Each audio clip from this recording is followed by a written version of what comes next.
Maagang namayapa ang mga magulang ni Nathan. Simula noon, naging palaboy-laboy na lamang siya. Nariyan ang kumakain na lamang siya ng pagkain pampag at umiinom ng mga tira-tirang ininom sa bote na nakukuha niya sa basurahan. Ayun, tamang-tama. Ipaganong nagagalaw yung fried chicken na to. Masarap-sarap ang kain ko ngayon.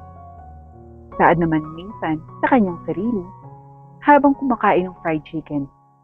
Nakita niya ang isang batang papatawid, ngunit may mabilis na kotse ang sasalubong sa bata. Bata-bata, tumabi ka! Sigaw ni Nathan habang tumakbo at tinulak niya patungo sa kabilang gilid ng kalsada ang bata. Bigla namang dumating ang tatay ng batang muntik ng masagasaan. Anak, okay ka lang ba? Tanong naman ito sa anak. Yes, Dad. Okay lang ako. Sagot nito. Habang nakatingin lamang si Nathan sa mag-ama. Iho, maraming salamat at iniligtas mo ang aking anak ha. Kung hindi dahil sa iyo, baka wala na akong anak. Saad ng tatay ng bata habang nagpapasalamat. Walang anuman po. Kahit sino naman po gagawin yon. Sagot naman ni Nathan. Taga saan ka, iho? Gusto mo bang ihatid na kita sa inyo? Tanong ni Leodolfo, tatay ng batang nailigtas. Ay, wala po akong bahay. Dito lang po ako sa kalye nakatira. Sagot naman ni Nathan. Ha? Nasaan ba ang mga magulang mo? Gulat na tanong ni Leopoldo. Wala na po. Maaga po silang namatay sa isang aksidente. Kaya nagpagala-gala na lamang po ako sa kalye. Malungkot na sagot ni Nathan. Ganun ba? Kung gusto mo, sumama ka na lang sa amin sa bahay upang may masilungan sa bahay man lang. Alok ni Leopoldo.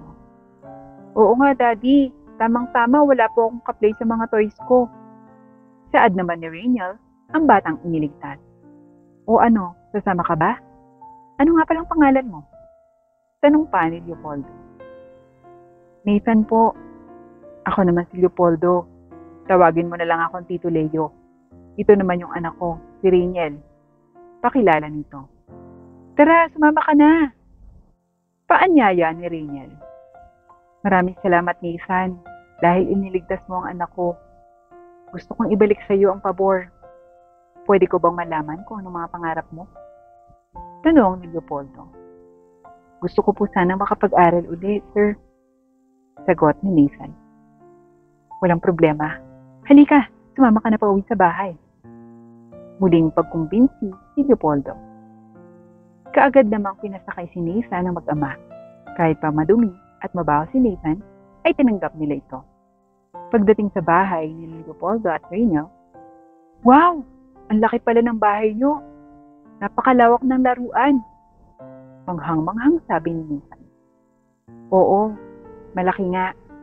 Mabuti naman at may makakalaro na ngayon ng anak ko. Saad ni Leopoldo. Oo nga po, Daddy.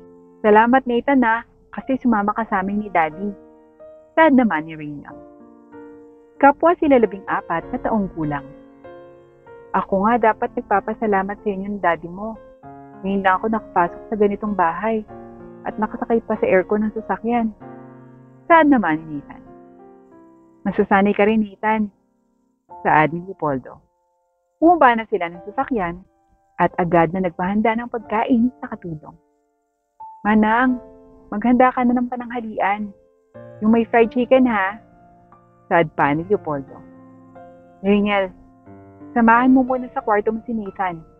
Pahiramin mo muna ng damit at ituro mo kung saan naliligo. Okay, Dad. Sagot ni Rainiel. Oh, tara na sa kwarto ko, Nathan. Ikaw nang mamili ng damit mo at maligo ka na rin. Sige, tara na. Excited na sabi ni Nathan. Wow, ang laki naman ng kwarto mo, Rainiel. Ang dami ring mga laruan dito at ang laki ng lagayin mo ng damit. Manghang-manghang sabi ni Nathan. Oo, kaya nga buti nandito ka na. Dahil wala rin naman akong kalaro dati, nakakasad din. Saad pa ni Rino. O sige, pagkatapos natin kumain maglalaro tayo. Yaya naman ni Nathan. Okay, sige. Pero pumili ka muna ng damit para makaligo ka na. Saad pa ni Rainiel. Eto na lang, Riniel. Saan yung banyo? Ayan, yung pintong yan, pumasok ka na. Turo ni Riniel. Kaagad nang naligo si Nathan. Sarap na sarap siya habang gumagamit ng shower dahil first time niya lang din ito. Pagkatapos maligo, ay agad nang nagbihis si Nathan. Aba, bagay pala sa yung mga damit ko. Saka, mas maganda kang tingnan kapag bagong ligo kaysa kanina. Oo nga eh, magkasukat lang tayo halos. Salamat sa mga damit. Pasasalamat na rin ni Nathan kay Reynold. Kaagad na nga lumabas ng kwartong dalawa upang mananghalian na sila. Oh, maupo na kayong dalawa. Aba, bagay na bagay pala sa iyo kapag malinis ka, Nathan. Saad naman ni Leopoldo. Opo sir, salamat po sa mga ito. Sagot naman ni Nathan. Tawagin mo na lang akong Tito Leo. Huwag nang Sir Iho. Sagot naman ni Leopoldo. Okay po, Tito. O, kain na tayo. Magdahan-dahan lang maraming pagkain. Kaagad na kumain ang dalawa, ngunit si Nathan ay halos parang mauubusan. Marahil dahil ngayon lang siya ulit makakatikim ng malinis na pagkain na hindi galing sa basurahan. Nathan, dahan-dahan lang. Marami namang niluto si Manang. Baka mabilukan ka. Paalala pa ni Leopoldo. Pasensya na po, Tito. Gutom na gutom lang po talaga ako. Sagot naman ni Nathan. Kaya't hinayaan na rin siya nito. Anak, kumain ka na din. Ang paborito mong nugget. Saad naman ni Leopoldo sa anak na si Reynold. Opo, Daddy, kakain na po ako. Matapos nilang kumain, ay naglaro naman ang dalawa sa kwarto nito ng mga laruang dati nakadisplay lang. O, Nathan, sige na lang to. Ingatan mo yan Maganda yan, robot yan. Tsaka mahal yan, sabi ng daddy at mami. Salamat, Reyniel. Nga pala, nasaan yung mami mo? Naku, wala na akong mami. Namatay sa panganganak sa akin, sabi ni daddy. Ay, ganun ba? Pareho pala tayo, wala ng nanay. Pero maswerte ka pa rin, kasi may daddy ka pa, Reyniel. Oo naman, lalo na ngayon, nagkaroon pa ako ng kalaro at kasama. Kaya napakaswerte ko talaga. Maghapong naglaro ang dalawa ng araw na yun. At dahil sa pagod, ay nakatulog na ang dalawa sa kwarto ni Reynold. Pagkagising nila, ay mag-aalas 3 na ng hapon at naghahanda na si Manang ng merienda nila. Oh, maupo na kayo dito. Umalis lang sandali ang daddy mo, Reyniel. Saad ni Manang. Okay po, Manang. Salamat po. Nagmerienda na ng tinapay at orange juice ang dalawa habang hinihintay ang daddy ni Reynold. Maya-maya pa ay dumating na nga ang sasakyan ni Leopoldo. Kaya't pagbaba nito ay nakita niya agad silang dalawa. Oh, kumusta kayong dalawa? Tanong nito. Okay naman, Daddy. Nakatulog pala kami ni Nathan. Sagot ni Reynold. Oh, mabuti naman. Oo nga pala, Nathan. Di ba sabi mo gusto mo mag-aral ulit? Bukas, i-enroll kita. Anong grade ka na ba? Tanong niya nito.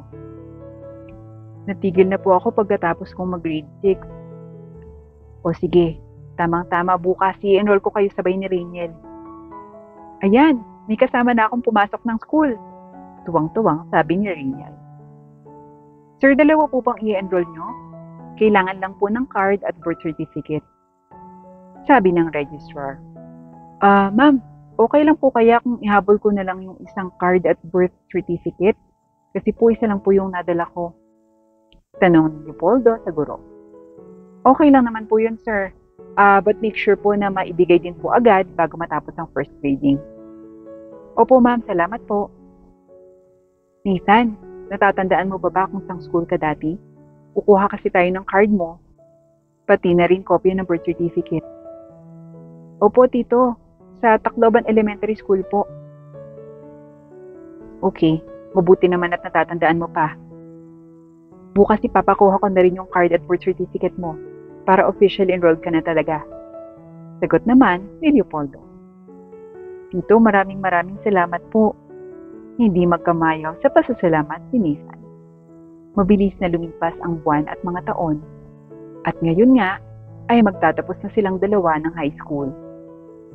Ano boys, ready na ba kayo? Masayang tanong ni Leopoldo sa dalawa. Yes, Daddy. Oo naman po, Tito. O tayo na, baka malate pa tayo. Pagdating sa eskwelahan ay nakapila na ang mga magsisipagtapos kaya't pumila na rin sila agad.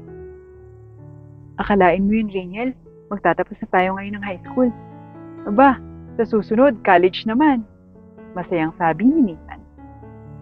Oo nga eh, hindi nga ako makapaniwala na ito tayo. College life naman na paghahandaan. Sagot naman ni Rainiel. Isa-isa nang tinawag ang kanilang mga pangalan sa stage.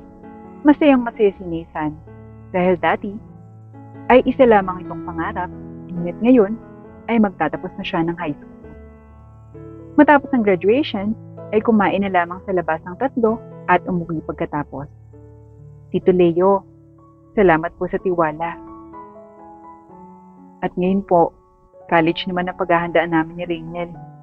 Walang anuman yun.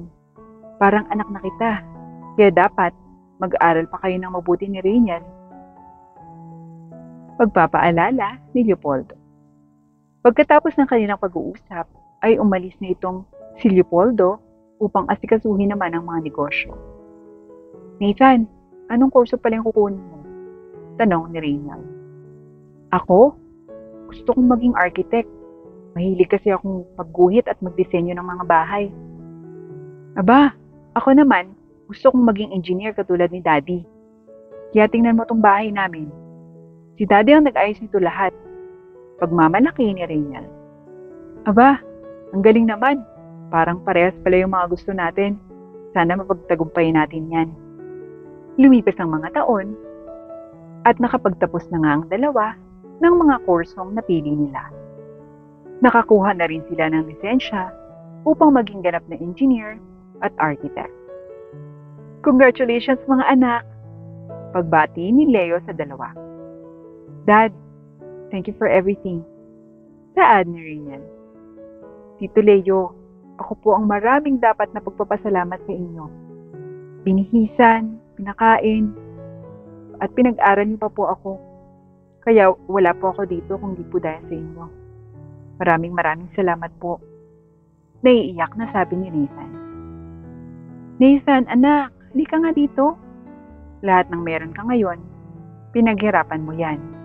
Kaya proud kami sa ni Rainiel.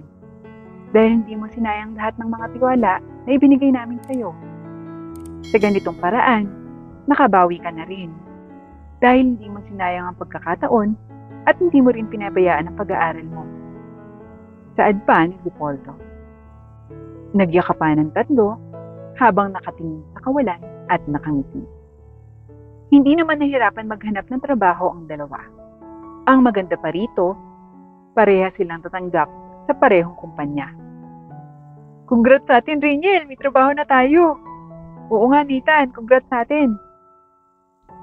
Bilang una nilang proyekto, silang dalawa ang napili upang gumawa ng isang bahay ng isang sikat na business owner.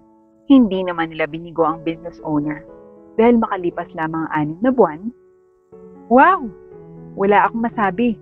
Ang ganda ng bahay. Exterior at interior design at talagang hindi tinipid sa materyales. Wala akong masabi. Ang galing ng teamwork nyo. Tuwang-tuwang sabi ng business owner. Maraming salamat po, ma'am. Ginawa lang naman po namin ang plano at ibinigay ang lahat para mas mapaganda at tumibay ang bahay nyo. At gumawa naman po ako ng design sa loob para po masunod ang tema na gusto nyo. Saad naman ni Nathan. Well, I'm very happy and I'm pleased. You too did a great job. Sagot naman ito. At dahil job well done, magbibigay ako ng bonus sa inyong dalawa. And don't worry, kayo na rin yung gagawa ng bahay for my brother at highly recommended ko na rin kayo sa mga kaibigan ko. Masayang sabi nito. Naku, maraming salamat po, ma'am. Simula noon, hindi na nga nawala ng projects ang dalawa at talagang full schedule. Grabe, sunod-sunod ang mga projects natin, Nathan. Napakaraming blessing. Oo nga rin niya. Kaya dapat, palagi tayong magpasalamat sa Diyos. Dahil palagi niya tayong ginagabayan sa lahat ng ating mga desisyon.